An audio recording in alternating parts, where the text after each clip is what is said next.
Porque hay gente de sexto rayo, muy emocional también, pero que son profundamente mentales. Pero esa emoción está controlada, es sublime, es refinada.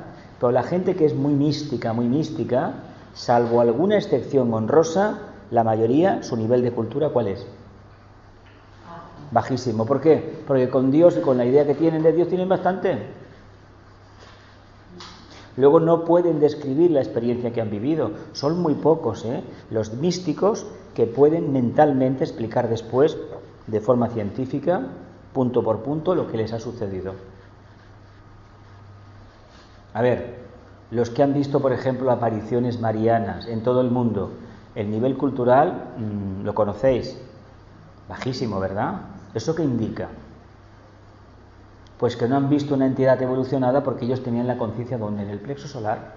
Pero que esto sigue pasando hoy en día. Todas esas vivencias que por ahí de magos, de echadores de cartas, los de la bola de cristal y todo esto, funciona igual. Pero es que a los humanos nos va el morbo ese.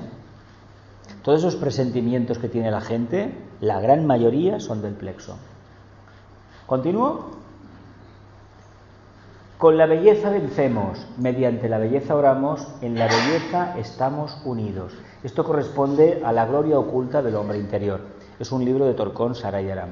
Yo lo he sacado de los guiones del programa de radio, porque los compañeros de México tienen bastante obra traducida de Torcón y pasaron información y la verdad es que es muy fácil, muy asequible la forma en que presenta, por ejemplo, este arquetipo. ¿Por qué es tan importante la belleza? Olvidémonos por un momento del cuarto rayo. Olvidémonos del cuarto rayo, pero sepamos qué significa el número 4.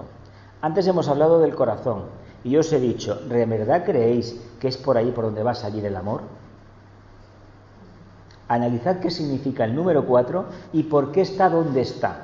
Y entonces vamos a entender por qué este sistema solar y todos los sistemas solares del universo, todos los que haya, necesitan manifestar esta energía. ¿Por qué creéis que la necesitan manifestar? Con el nombre que sea. ¿Por qué? Bueno, ese equilibrio. Es equilibrio. La belleza es equilibrio. ¿O es la cualidad más exaltada del equilibrio? La armonía. Bien, ¿qué más? Yo creo que la belleza es la síntesis de la vida. La belleza, la síntesis de la vida. Bueno, arquetípicamente sí, hay que manifestarla en la tierra, claro. Es una manifestación de Dios, muy bien. Venga, Santiago, ¿qué es la belleza para ti? Es una cualidad del alma. ¿Y de quién más? Y de la personalidad. ¿Y de quién más? Y de todo el conjunto. De todo el conjunto, de todo el grupo, del creador también, por supuesto. Entonces, ¿y para ti, Emilia? ¿La belleza? ¿Qué es para ti la belleza? Sí, Lo primero que te salga. Es una expresión Celestial, divina, de gran envergadura que lo engloba todo, ¿no? Una cosa así. ¿Y vos? La belleza atrae el alma. El alma está atraída por la belleza. Bueno, eso sería consecuencia, ¿no? ¿Alguna aportación más sobre lo que es la belleza? ¿Creéis que podríais ampliar algo más lo que habéis dicho o lo que hemos dicho sobre la belleza? ¿Qué más le podríamos poner? La belleza también es la verdad. La belleza es la verdad. Yo soy la verdad, el camino, la verdad y la vida, ¿no? Yo soy el camino, el medio a través del cual se va a manifestar la luz. La verdad la ponemos en el centro, ¿no? El punto de equilibrio, ¿verdad? Que representaría en este caso, ¿qué? Por rayos. El cuarto. Volvemos a decir la analogía de antes. Habéis caído en la trampa. Ahora os lo voy a contar. Primero, yo soy el camino, la verdad y la vida. Y el cuarto rayo, que es en el fondo, un segundo rayo manifestándose en el plano físico de manera armoniosa. Cuando hablamos de los rayos ya os dije, olvidaos de los rayos, tal y como lo hemos aprendido. De la primera presentación que yo hice, no tuve más remedio que hacerlo así, porque no había forma de filosofear más. Pero cuando se dio la oportunidad, cuando acabé en un sitio y en otro y empezamos aquí, ya me quité el cliché y empecé a hablar de otra manera de los rayos. ¿Por qué? Porque estamos hablando de cualidades divinas. Si queremos analizar qué es el cuarto, el quinto, el sexto y el séptimo, o el primero, el segundo y el tercero de manera científica, debemos disponer de una conciencia de quinto rayo. No todo el mundo tiene una mente de quinto rayo, ¿eh? No todo el mundo la tiene, ¿eh? No todo el mundo la tiene. No todo el mundo en el campo de la espiritualidad sigue la línea esotérica por la puerta grande. Investigar. Generalmente hay una tensión emocional muy grande de coger la máxima información que uno piensa que es conocimiento y memorizarla. Y con eso no obtendremos ni belleza y tampoco tendremos ni conocimiento. Y por supuesto no llegaremos a tener sabiduría, porque hemos memorizado, no hemos integrado procesos. Entonces, ¿con qué nos quedamos? Por eso os dije, ¿queréis entender los rayos?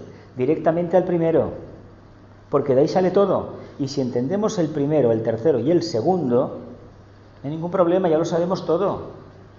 Son subrayos todos uno de otro, todos. Y todos son subrayos del primero. Por tanto, ¿qué va a pasar en la nueva era cuando se manifieste el propósito divino en el plano físico? ¿Qué creéis que se va a manifestar en la era de Acuario? Si es la era de la fraternidad, ¿qué rayo sale? A ver, si es la fraternidad de almas, ¿eh? El error ha sido de cuerpos humanos, no va por ahí, ¿eh? No va por ahí el tema. Por eso le ponemos calificativo. Claro. Entonces, ¿la belleza qué es? Una frase así rimbombante y maravillosa. Venga, Santi, que seguramente que lo sabes. Dios manifestándose. Eso. Muy bien. ¿Verdad que sí? Dios manifestándose. Claro. ¿Y por qué belleza? Mira, cuando toquemos el jueves el tema de los misterios de Shambhala, revisando el trabajo, pues hay unas palabras de Vicente maravillosas respecto a Shambhala. Que si es el subplano más refinado del plano etérico, se lo sabéis que es así. Sanat Kumara vive en ese plano, no vive en el astral ni en el mental, vive en el plano etérico. Pero vive en el primer subplano, el más fino, el más sublime. ¿Nosotros dónde estamos ahora? En el séptimo. Por maduro, más tirado. Bueno, no exactamente, pero vaya, vamos a hablar, lo vamos a dejar así. Es lo más denso, no es el séptimo, pero bueno, no pasa nada. Pero sí que vivimos en un plano que es muy denso. Para nosotros es majestuoso, maravilloso, es lo único que podemos hacer. Y él describe que hay unos jardines maravillosos, un palacio. Bueno, eso es lo que los estudiantes y los discípulos han podido ver y han podido interpretar, pero no es exactamente así. Porque eso no tiene forma exactamente como nosotros lo entendemos. Lo que sucede es que cómo ve un sitio uno, cómo lo describe, que tiene una armonía increíble, una belleza espectacular, una gran construcción, grandes árboles, etcétera, etcétera.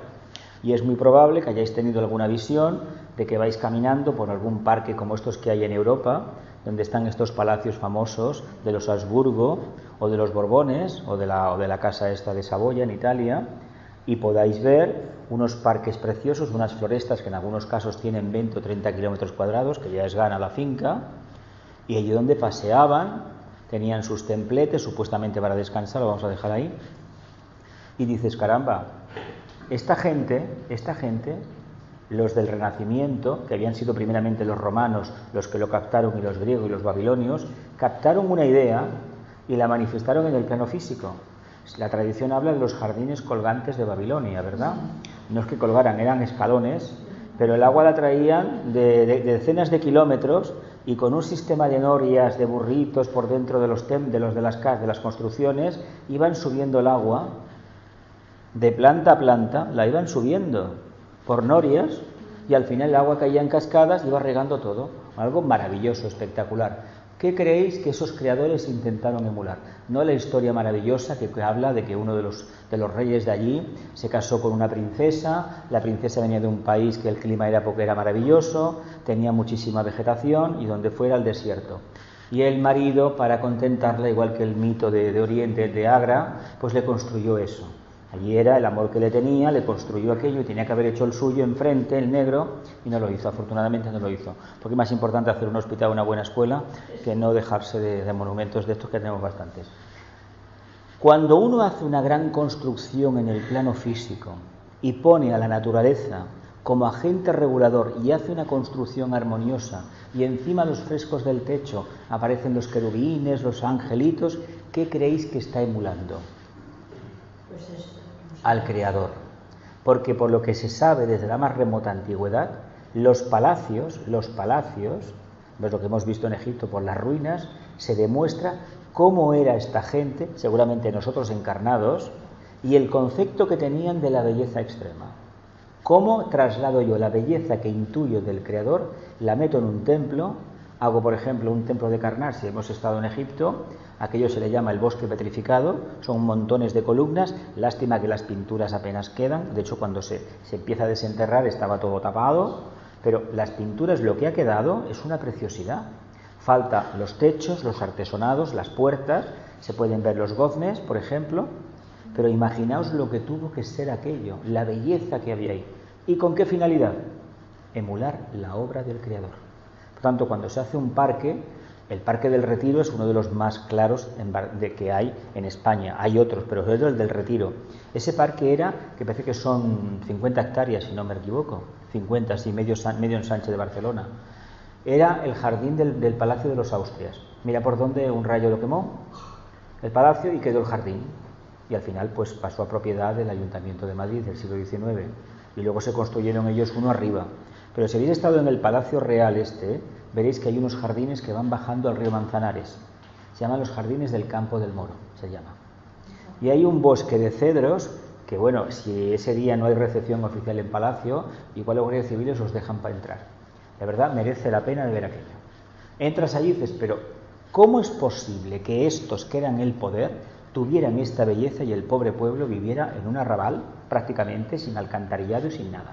Porque en la época de los romanos los pobres tenían alcantarillas, y había fuentes de agua, ¿sabéis esto? Y baños públicos. Llegaron los cristianos y lo primero que cerraron fueron los baños. Qué casualidad, los baños. Que la gente se caía en las tentaciones. Preferían vivir con la mugre y enfermedades de todo tipo y sarna antes de reconocer que la higiene era divina. Pero también los baños eran un sitio de encuentro donde se podía intercambiar ideas. Claro, era un sitio donde se hacía, se conspiraba. De hecho, yo lo que pude ver en Turquía era, por ejemplo, en las saunas en los pueblos, los jamanes, allí iban, en los guías nos lo comentaba, entramos en varias, los hombres en un lado, solamente en una era mixta, y allí iban a contar su vida, es decir, a contarse lo que pasaba en el pueblo. Iban una vez a las, no sé el tiempo, las veces que irían, pero dice, aquí vienen, se están unas horas y van contando, fuman la pipa esta, el marguiller, la narguiba, y se toman el té de menta y se van poniendo al día de las cosas que pasan. Hoy en día tenemos un WhatsApp, pero qué lástima, porque ese sistema era mejor. La taberna, en el fondo, o sentarse en la carretera a ver pasar los coches y contarse las cosas que pasaban, era mucho más humano que ahora. La tecnología lo convierte todo en frío, ¿verdad? Pero volvemos al tema de la belleza. Por eso se rodearon de esos jardines maravillosos de Aranjuez, de La Granja, de Río Frío, del Pardo, del Palacio Real y de Versalles. Versalles ya es la... Y Viena, mira, cuando uno va a Versalles y va a Petroborech o visita el Palacio de Invierno en San Petersburgo, dice, ahora entiendo por qué os mataron. No, yo se lo dije al guía. A la guía se lo dije, digo, mira, dice, uy, si mucha gente me ha dicho lo mismo. Digo, pero ¿cómo no te lo van a decir? Tú es normal que se pueda vivir una habitación, el techo de placas de oro, la Catalina la Grande de Rusia, pero si estás invocando la parte oscura del pueblo, a ver, o los grandes monasterios de España, a ver, ¿por qué los quemaban en la Edad Media? Si tenemos una hambruna, había que pagarles el diezmo, los labriegos, pues el abate era un señor feudal. Pero, hola, ¿cómo te voy a pagar si no tengo para comer y tú vives en la abundancia? Pues ya verás, tú tampoco vas a tener. Cuando una persona está desesperada, ya sabéis, no tiene nada que perder. Y es muy peligroso la situación. Quiere decir que esa situación no tiene belleza. Pero esta física, nosotros los humanos, como no podemos vivenciar todavía la belleza interna y manifestarla en nuestro comportamiento, por mucho que intentemos, mientras no emanemos una corriente vibratoria a nuestro alrededor, una esfera que vaya irradiando, no podremos decir que hemos comprendido la belleza. ¿En qué me baso para ello? En que los conflictos que hay en el mundo hoy en día indican que hay falta de belleza, hay falta de armonía. Nos hemos quedado con los cuadros de Velázquez, de Goya, el otro día que se hablaba de los pintores de la luz, los impresionistas, Renoir, maravilloso. De hecho, incluso las estatuas de Rodin, lo que hay en París, el museo, a ver, te tiene que gustar lo inacabado, ¿no? Por ejemplo, y la estatua esta del hombre del pensador, dices, caray, no sé, pero hay que captar que eso está ligado a la tradición clásica griega. Y cuando uno se lo mira bien y le han dicho esto y empieza a reflexionar, dices, caray, pues me parece que también se parece al hombre del Vitruvio esto, y se parece al hombre del Vitruvio. O cuando uno ve la Victoria de Samotracia a la entrada del Louvre, que no tiene cabeza, que está esculpido el mármol de una manera maravillosa a las alas, uno se lo mira bien, dices, caramba, si está vivo.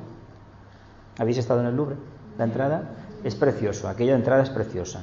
Y ver la Victoria de Samotracia, los franceses se la trajo Napoleón. Vete a saber lo que hubiera pasado si no se hubiera traído, si lo hubiera llevado Napoleón. Napoleón se le puede acusar de muchas cosas, pero si hoy tenemos guardados en los museos, sobre todo del British y los de París y los que hay en Berlín, en la parte de la época del Kaiser, si hay estas obras de esa zona, es debido a decisiones políticas que hoy no nos gustan, pero que en aquel momento, a pesar de ser desastrosas, como se ha visto después, sirvieron para preservar esa parte del arte. Las cariátides, si se hubieran dejado en el Partenón, ¿dónde estarían ahora? Destrozadas. ¿Qué nos pasó en España hasta que llegó la Segunda República? ¿Sabéis lo que sucedió? Aquí se vendían monasterios enteros y castillos. ¿Lo sabéis esto, no? Muchísimos pueblos, sí, en Estados Unidos hay un montón. Bueno, se vendió de todo. Aquí se vendió de todo. Porque el problema del pueblo era lo siguiente. Habían encarnado en un sitio que había un castillo maravilloso. ¿Pero quién era el señor? No, hace 200 años. Cuando la gente no tiene cultura, no accede a la educación, no valora lo que tiene. Como tampoco se viajaba, no se podía comparar. Y siempre creemos que los demás o lo tienen todo lo bueno o todo lo malo. Estas son las historias de siempre. ¿Qué pasa? Cuando no existe esa visión integradora, acabas rechazando aquello. Y lo acabas vendiendo como pasó con los ingleses y ciertos países de África, que por 4 espejitos o 4 baratijas, pero bueno, que también lo hemos hecho nosotros. Pero eso indica falta de educación, falta de conciencia, en definitiva, falta de belleza. Por eso en lugar de tener la naturaleza salvaje, tenemos un parque como la Ciudadela, por ejemplo aquí en Barcelona. Pero la Ciudadela no es la naturaleza, es naturaleza domesticada. ¿Veis el error que hemos cometido? Aquí en el biotopo donde vivimos nosotros, en Collserola, hay un tipo de vegetación. No se puede intervenir y poner, por ejemplo, cedros o eucaliptos porque no son de aquí. ¿Entendemos la historia? Si lo hacemos, ¿qué pasa? Estamos construyendo una naturaleza igual que un parque. En un parque puede haber eucaliptos, claro que los puede haber, pero fuera del parque no, porque el eucalipto no es propio de este biotopo, es de Australia. Y eso que es un árbol de primer rayo que tiene una energía increíble. ¿Os habéis abrazado algún eucalipto? ¿Algún cedro? Tienen un primer rayo increíble. Al lado de mi casa hay uno. ¿Hay un eucalipto? Sí. Pues está lleno de hormigas. ¿Está lleno de hormigas? No, pero aún sin abrazarte, cuando pasas por ahí se nota, sí. De hecho, el mentolín de eucalipto va muy bien. Crea adicción por eso, crea adicción. Pero bueno, dime. No, que cuando paso por debajo, que paso cada día, 2 veces, solo quiero los ojos antes y no sé, el pico de eucalipto me llega a la casa. Visualízate un segundo abrazada a él y ya verás cómo llegarás a ver al Deva. ¿Sí? La creatividad es la labor para manifestar la belleza interior, para manifestar al yo en la expresión externa. La belleza es la expresión de lo que sobrevive a través de todos los niveles de la manifestación divina. Por lo tanto, Dios es belleza, ¿no? ¿Y cuando llega un terremoto? ¿No os parece maravilloso ver como cuando hubo el último que pasó en el 82, 84 en Los Ángeles? ¿Os acordáis que se cayeron aquellas autopistas?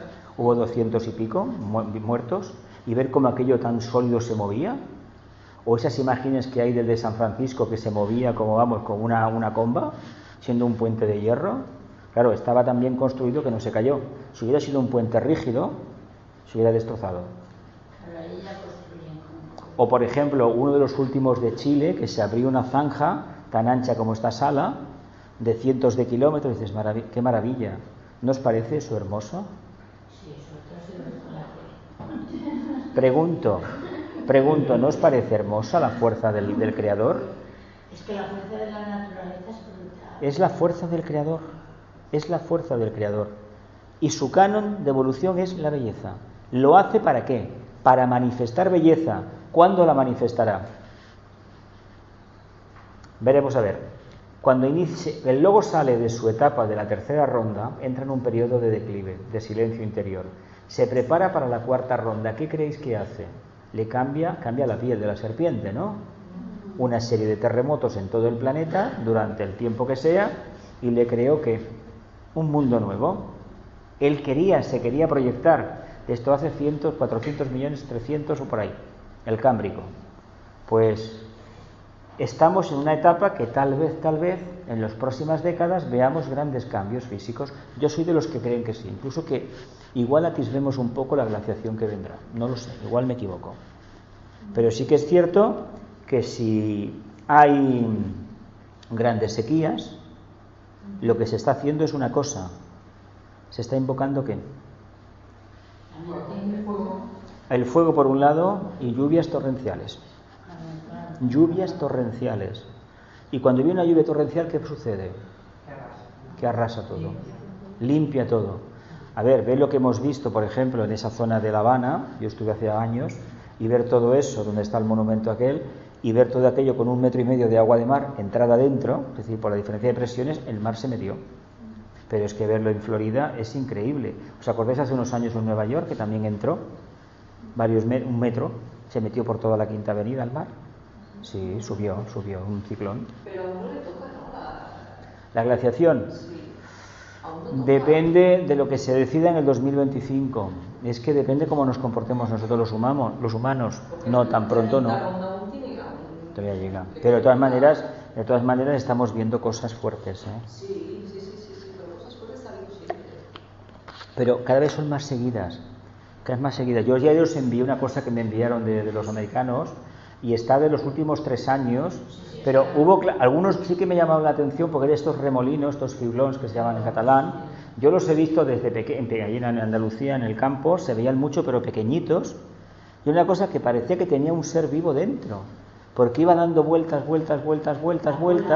pero mi padre me contaba que vieron una vez uno en la época de la siega, y toda la paja y el trigo que tenían se la llevó. Es decir, lo arrancó todo, y hace unos 15 años, en el pueblo donde nací, entró uno, y a mi hermano en concreto, todo el techo de la vaquería, ¿sabéis las latas de anchoas, de sardinas que se dobla? Y todo chapa metálica, pero se la desplazó cientos de metros. Entran, de vez en cuando entran, y arrancan encinas centenarias.